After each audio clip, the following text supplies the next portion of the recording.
Assalamualaikum students, hope you are all well. Let's start today's lecture with the third part of joint.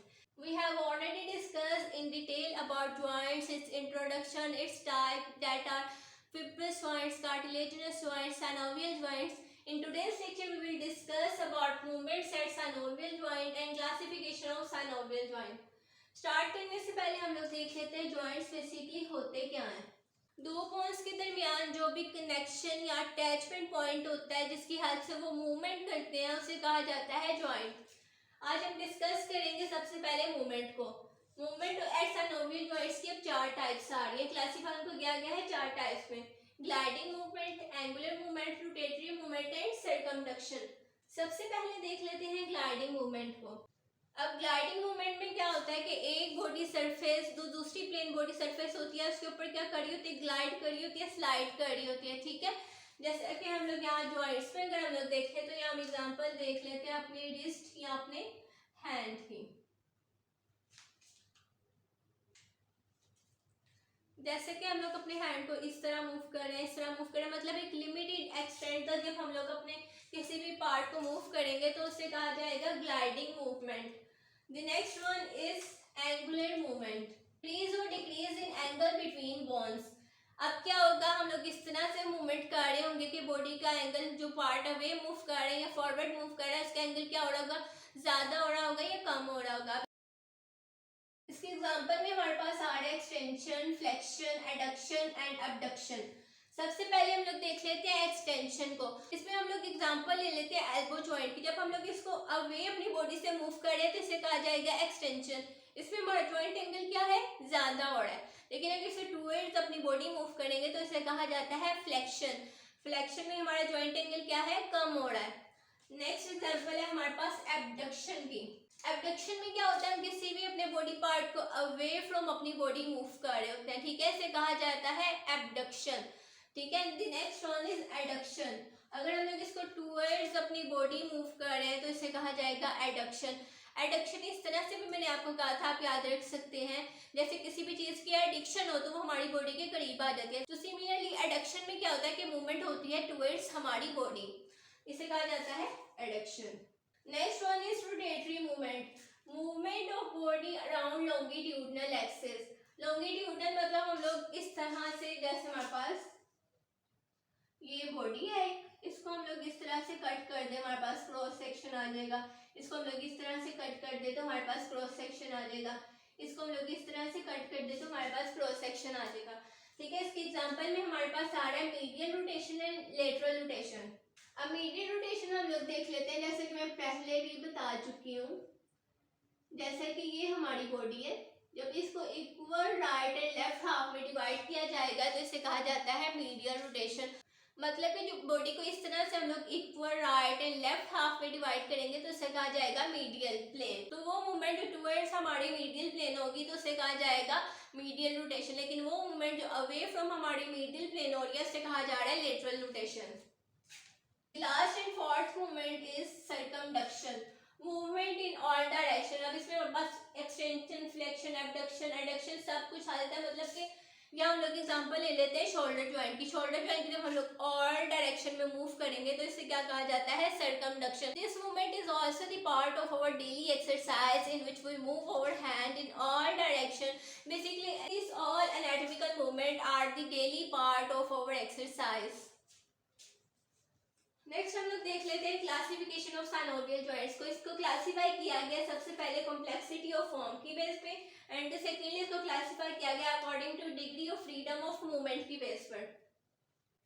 सबसे पहले हम लोग discuss कर लेते हैं कॉम्प्लेक्सिटी ऑफ फॉर्म की बेस पर। इसमें हमारे पास आ रहा है simple joint, compound joint and complex joint. अब सिंपल जॉइंट में हमारे पास क्या होता है, दो आर्टिकुलेटिंग सरफेसेस होती हैं। आर्टिकुलेटिंग सरफेसेस अब कहाँ पर होती हैं, मैं बहुत दफा ही एक्सप्लेन कर चुकी हूँ कि हमारी जो लॉन्ग बोन्स होती हैं उनकी एंड्स पे जो पॉइंट्स होते हैं, सरफेसेस होती हैं, उनको कहा जाता है आर्टिकुलेटिंग सरफेसेस। तो सिंपल जॉइंट्स में क्या होगा, दो आर्टिकुलेटिंग सरफेसेस होंगी। जैसा कि ये हमारे पास दो बोन्स हैं, तो ये जो इनके एंड्स होंगे वो कौन से होंगे, आर्टिकुलेटिंग एंड्स या आर्टिकुलेटिंग सरफेसेस। इसकी एग्जांपल में हमारे पास आ रहा है इंटरफेरेंशियल जॉइंट्स। अब इंटरफेरेंशियल क्या है, ये बेसिकली हमारी क्या है, फेलेंजेस। अब फेलेंजेस के दरमियान जो जॉइंट्स होंगे उनको कहा जाता है इंटरफेरेंजियल जॉइंट्स। अब इसमें हमारे पास क्या है, दो आर्टिकुलेटिंग सरफेसेस है, ये भी है और ये भी है, ये भी है, ये भी है, मतलब आर्टिकुलेटिंग सरफेसेस इसमें दो आ रही हैं जॉइंट्स के दरमियान में। The next one is compound joints. These joints consist of more than two articulating surfaces. इसमें हमारे पास आ रहा है एल्बो जॉइंट, ये हमारा एल्बो जॉइंट है, जैसे कि ये हमारी ह्यूमरस बोन है, ये हमारी रेडियल बोन है और ये हमारी अल्नर बोन है, ठीक है। तो अब ह्यूमर के साथ दो बोन्स अटैच हुई है, मतलब कि दो से ज्यादा आर्टिकुलेटिंग सरफेसेस आ रही है, तो इसे हम लोग कहेंगे कंपाउंड जॉइंट। अब इसको हम लोग ना एग्जांपल के थ्रू देख लेते हैं, जैसा कि ये हमारी क्या है, ह्यूमरस, ठीक है। अब ये हमारे पास एक आ रहा है और ये बोन आ रही है, एक हमारे पास है रेडियस और दूसरी हमारे पास है अल्ना।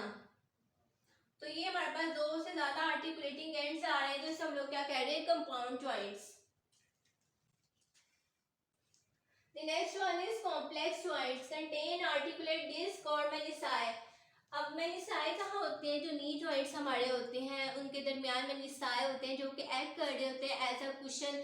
कोई भी स्ट्रेस या स्ट्रेन अप्लाई किया जा रहा होगा तो इससे हमारी बॉडी को प्रोटेक्ट करेंगे, कोई हार्म, कोई इंजरी वगैरह नहीं होने देंगे, इसके अलावा फ्रिक्शन से भी बचाते हैं। इसमें हमारे पास आ रहा है ये नी जॉइंट, जैसा कि ये हमारी थाई बोन है जिसे कहा जाता है फीमर। इसके अलावा ये हमारी लोअर लेग की बोन है जिसे कहा जाता है टिबिया और ये है फिब्यूला। तो यहाँ पर हमारे पास क्या आ जाएंगे, मेनिसाई आ जाएंगे, इसके अलावा आर्टिकुलेटिंग एंड्स आ जाएंगे। तो ये हमारे पास कौन सी जॉइंट्स आ रहे हैं, कॉम्प्लेक्स जॉइंट्स। नेक्स्ट हम लोग देख लेते हैं according two degree of freedom of movement.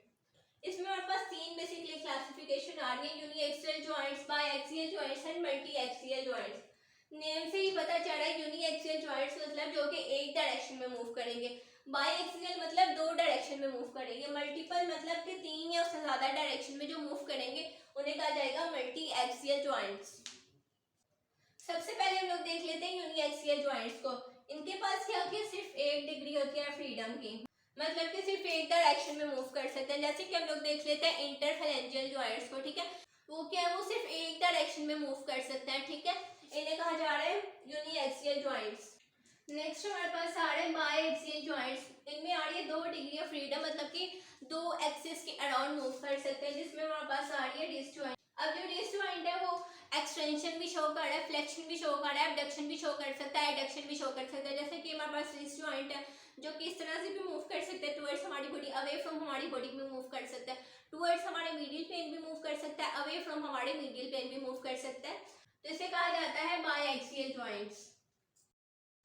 Next हमारे पास आ रहे हैं multi axial joints, have 3 degree of freedom, मतलब कि 3 एक्सिस के अराउंड मूव कर सकते हैं। इसके एग्जांपल में हमारे पास आ रहे हैं शोल्डर जॉइंट। अब जो शोल्डर जॉइंट है वो एडक्शन भी शो करता है, एबडक्शन भी शो करता है, लेटरली मूव भी करता है, मीडियली मूव भी करता है, फ्लेक्शन एक्सटेंशन सब कुछ शो करता है, मतलब कि जो हमारा शोल्डर जॉइंट है वो हर डायरेक्शन में मूव कर सकता है। So that's all about movements and classification of joints or synovial joints. We will further continue from here in the next lecture. Hope you have understood this lecture. If you have any clear question, you can ask me on Instagram or in comment section. The link is below in description box. Thank you.